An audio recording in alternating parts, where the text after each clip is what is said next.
ہم تو نیچے رہ رہے ہیں، ہمارے گھر ہیں نیچے، ہماری رہائش ہے نیچے، اور تو نے یہ کیا کر دیا؟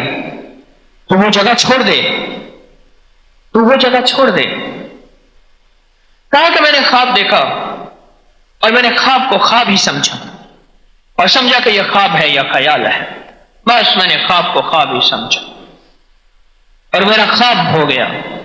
بس کچھ ہی عرصے کے بعد مجھے زوال آنا شروع ہوا۔ تؤتی الملک من تشاء وتنزع الملک ممن تشاء وتعز من تشاء وتذل من تشاء، بس ایسے زوال آنا شروع ہوا، اور ایک پل میں میری زندگی زوال میں چلی گئی، اور اب عالم یہ ہے کہ میں ٹکڑے ٹکڑے کو محتاج ہوں، اور گھونٹ پانی کا محتاج ہوں، اور زندگی کا محتاج ہوں۔ آپ میرے لیے دعا نہیں کر دیتے؟ شیخ نے فرمایا میں تیرے لیے دعا کرتا ہوں، اور ایک دعا بتاتا ہوں تو پڑھا کر، اور پڑھا کر اللہم اغفر لی ولوالدی وللمؤمنین والمؤمنات والمسلمین والمسلمات۔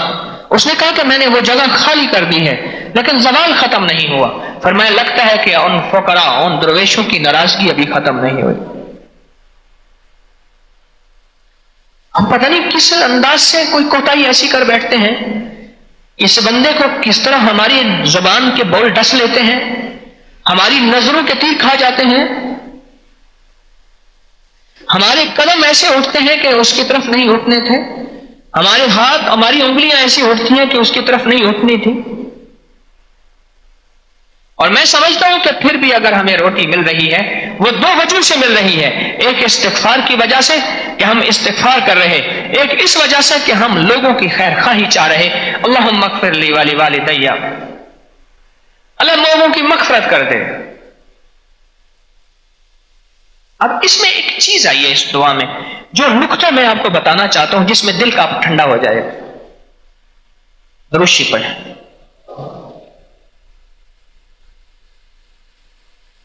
ایک نقطہ میں آپ کو بتانا چاہتا ہوں، اس دعا کے آخر میں دو الفاظ بھی ہیں، احیا اور اموات۔ کیا ہے لفظ جی؟ احیا و اموات، دو لفظ ہیں۔ اللہ مغفرت کر دے مومنوں کی، مسلموں کی، جو زندہ ہیں ان کی بھی، اور جو مر گئے ان کی۔ میں یہ بات سوچ رہا تھا کہ قبرستان کی مٹی گئی اور وہ اجاڑ ہو گیا، اور اس کے میرے پاس واقعات ہیں بہت زیادہ واقعات، کہ جس نے بھی قبرستان کے قبضہ کیا اور قبرستان میں ایک ایک کو اپنی زندگی کے احاطے میں لیا، گھر، دکان، بلڈنگ، کچھ بھی ہے، اس کا کچھ نہیں بچا، اس کا کھ نہیں بچا، برباد ہو گیا، برباد ہو گیا۔ اور یہ نہیں، وہ کہنے لگا کہ میں نے گوروں کے قبرستان پہ قبضہ کیا، غیر مسلم تھے، غیر مسلم تھے۔ یاد رکھنا، جس طرح اسلام نے مرنے سے پہلے کسی مسلمان یا غیر مسلم کی ریسپیکٹ اور احترام دیا ہے، اس طرح موت کے بعد بھی احترام ہے، یاد رکھیے گا۔ اب میں جو چیز آپ کو بتانا چاہ رہا ہوں، جس چیز سے میں نے درود پاک پڑھوایا برکت کے لیے، جو چیز بتانا چاہ رہا ہوں وہ ذرا غور سے سنیے۔ آپ نے کسی کا دل دکھا دیا، میں نے کسی کا دل دکھا دیا، یا دل نہیں دکھایا، کسی کا دل دکھ گیا، یا میں نے جان بوجھ کے ایسا نہیں کیا، اس کو کوئی نقصان پہنچ گیا، اس کو کوئی تکلیف ہو گئی اور اس کی عزت نفس مجروح ہوئی، یا میں نے اس کا حق کھا لیا جانے یا انجانے، اور میرا حق دینے کا ارادہ ہے اور میں نے اس کا حق دینا ہے، اور 100% دینا ہے، 100% دینا ہے۔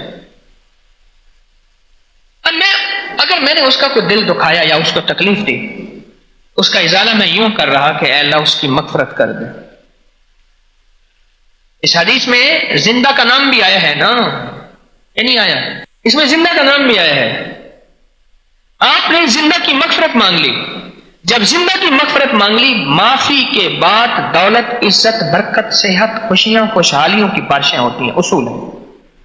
آپ نے کسی کے لیے استغفار مانگ لیا اور اللہ نے اس کا گھر آپ کی توبہ کی وجہ سے پورا کر دیا، جو عذاب آنے والا تھا فقر کی شکل میں، غربت کی شکل میں، تنگدستی کی شکل میں، بیماری کی شکل میں، اچانک کینسر کی شکل میں، اور اچانک ٹیومر کی شکل میں، اور اچانک برین ہیمریج اور کسی ہارٹ کی شکل میں، اللہ پاک نے وہ عذاب اس دعا کی برکت سے ٹالا تو نے اس کے لیے دعا کر دی، کیونکہ میں پہلے عرض کر چکا ہوں دعا بہترین مرہم ہے، دعا بہترین تحفہ ہے، اور دعا بہترین ازالہ ہے کسی بھی تکلیف مصیبت کو دور کرنے کا۔ تو حضرت امام موسیٰ کاظم نے فرمایا تو ایسا کر، اس دعا کو پڑھ اور بہت زیادہ پڑھ، تیرے پر خوشحالی کے اللہ دروازے کھولے گا، تیرے پر راحت رحمت اور برکت کے اللہ دروازے کھولے گا، اور تیرے ساتھ اللہ عافیت عطا فرمائے گا۔ سفر میں تھے، تشریف لے گئے، کئی عرصے کے سفر کے بعد پھر لوٹے تو خیال آیا یہاں ایک مفلس بدحال پریشان شخص ملا تھا، لیکن وہاں دیکھا تو وہاں تو ایک بہت بڑی حویلی، بہت بڑا محل اور بہت بڑا گھر بنا ہوا۔ تو پوچھا کہ یہاں ایک صاحب رہتے تھے ایسے، تو انہوں نے کہا جی وہ آپ مفلس نہیں ہیں، تنگ دست نہیں ہیں، بہت خوشحال ہیں۔ اچھا تو اس سے ملاقات ہو سکے گی؟ انہوں نے کہا جی اس کی ملاقات کے لیے پہلے اس کے غلام سے رابطہ کرنا پڑے گا، اور پھر اس کا غلام اطلاع پہنچائے گا، اور پھر آپ سے ملاقات ہو سکے گی۔ تو تشریف لے گئے، غلام سے عرض کیا کہ میرا نام موسیٰ ہے، اور میرا تعلق آل سے ہے، آل مصطفیٰ سے، آل نبی سے، ان سے جا کے کہے۔ اور جب اطلاع ملی تو اندر سے دوڑا ہوا آیا اور گلے ملا، خوب چوما اور لے گیا اور بڑی مسجد پہ بٹھایا۔ فرمانے لگے آپ نے مجھے کیا کر دیا؟ میں بہت عرصہ یہی دعا گڑ گڑا کے پڑھتا رہا، نہیں یہ پڑھتا رہا۔ جب پڑھتے پڑھتے کئی عرصہ گزر گیا، ایک دفعہ میں نے دیکھا وہی مجمع آیا، وہ جو مجمع مجھ پہ آیا تھا، جو کہنے لگا تو نے جو ہے ہمارے لیے پریشانی کا ذریعہ بنا، تو ہمیں رونتا پریشان کرتا ہے، ہماری عبادت میں خلل ڈالتا ہے، وہی مجمع واپس لٹا اور لوٹ کے کہنے لگا کہ تو نے ہمارے ساتھ بھلا کیا ہے، تیری دعا سے کوئی ایسے تھے جن کو جہنم کی آگ میں تڑپ رہے تھے بخشے گئے، تیری دعا سے کوئی ایسے تھے جن کو کیڑے کھا رہے تھے، بچھو کھا رہے تھے، ان کی بخشش، ان کا نظام بہتر ہو گیا۔ ہم تیری دعاؤں کا تجھے صلہ دیتے ہیں۔ پھر ہم نے کیا کیا؟ اللہ نے تجھے معاف کیا، ہم نے تجھے معاف کیا۔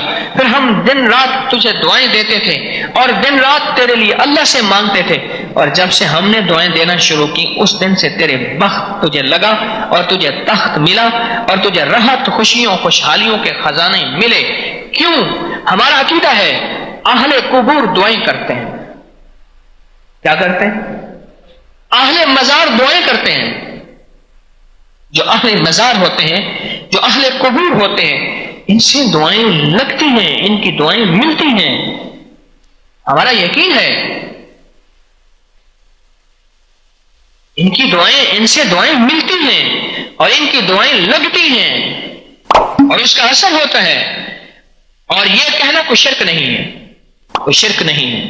لائک کریں، شیئر کریں اور سبسکرائب کریں تاکہ آنے والی سب رسائی آپ تک پہنچ سکے۔